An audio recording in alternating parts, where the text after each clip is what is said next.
UTL solar लावणार आणि सबसिडीही मिळवून देणार। जितेंद्र आव्हाडांच्या घरावर गोपनीय पोलिसांची नजर। पत्रकार परिषद सुरू असताना पोलिसांनी घरात शिरून शूटिंग केल्याचा आरोप। नेत्यावर लक्ष ठेवण्यापेक्षा कराड सारख्या आरोपीवर लक्ष ठेवा, आव्हाड संतापले। मंत्री धनंजय मुंडेंच्या राजीनाम्यासाठी मराठवाड्यातील आमदारांची अजित पवारांकडे मागणी। मुंडेंच्या राजीनाम्याबाबत राष्ट्रवादीचे आमदार आग्रही। सूत्रांची माहिती, अजितदादांच्या भूमिकेकडे लक्ष। धनंजय मुंडेंचा राजीनामा मागितल्याबद्दल अजितदादांच्या आमदारांचं अभिनंदन। ही कौतुकास्पद बाब, अशी माणसं राजकारणामध्ये हवीत, आव्हाडांकडून कौतुक।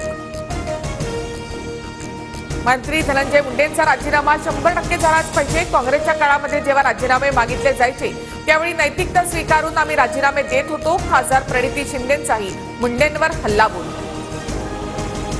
अजितदादांना अडचणीत आणण्याचा डाव होता का? वाल्मिक कराड दादांच्या साफ्यातील गाडीतून शरण आल्यावरून खासदार बजरंग सोनवणेंचा निशाणा।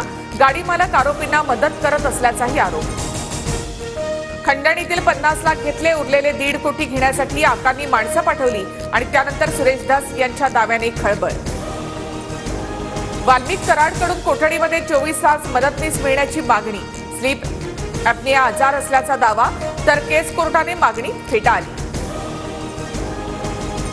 अजित पवारांच्या राष्ट्रवादीचे आमदार प्रकाश सोळंकेंनी घेतली संतोष देशमुख कुटुंबियांची भेट। सोळंकेंच्या माध्यमातून 3 तालुक्यांमधून मदत फेरीद्वारे देशमुख कुटुंबियांना 44,13,000चा निधी।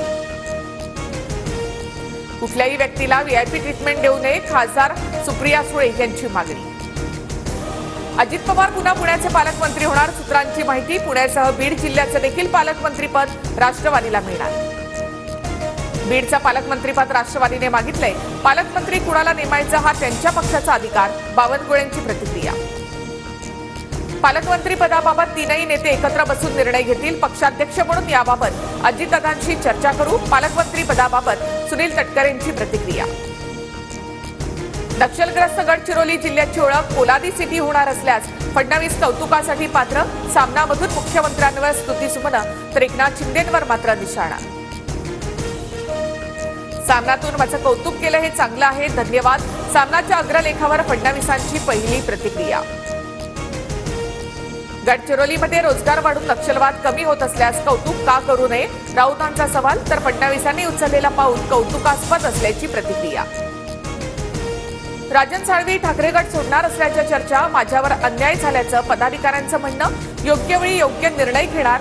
राजापूरमधील संवाद मेळाव्यात साळवींचं सूचक वक्तव्य। सावित्रीबाई फुलेंच्या जयंतीच्या निमित्तानं साताऱ्यातील नायगावमध्ये कार्यक्रम। फडणवीस आणि भुजबळांचा एकाच गाडीतून प्रवास, तर कार्यक्रमात दोघांनी मानले एकमेकांचे आभार। पुण्यातील चाकणमध्ये ज्योतिबा फुले आणि सावित्रीबाई फुलेंच्या पुतळ्याचं आज अनावरण। अनावरण सोहळ्यासाठी शरद पवार, छगन भुजबळ एकाच मंचावर येणार। छगन भुजबळांनी समता परिषदेचा एखादा पक्ष काढावा, आम्ही त्यांच्यासोबत युती करू, महादेव जानकरांचं वक्तव्य। ठाकरे गटाला कोल्हापूर आणि संभाजीनगरमध्ये धक्का। माजी आमदार संजय घाटगे भाजपत जाण्याच्या तयारीत, तर संभाजीनगरचे माजी महापौर नंदकुमार घोडेले शिंदे गटामध्ये प्रवेश करणार। ईव्हीएमच्या मुद्द्यावर राज्यातील सरकार पडणार। सरकार पडण्याचे पुरावे सादर केल्यावर देश गडबडून जाईल, आमदार उत्तम जानकरांचा मोठा दावा।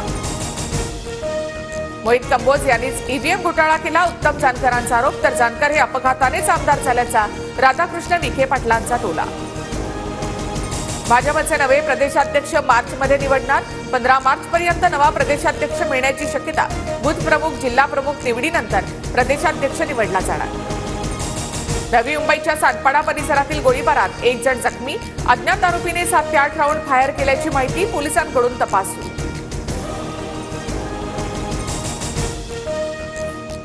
UTL सोलार लावणार आणि सबसिडीही मिळवून देणार।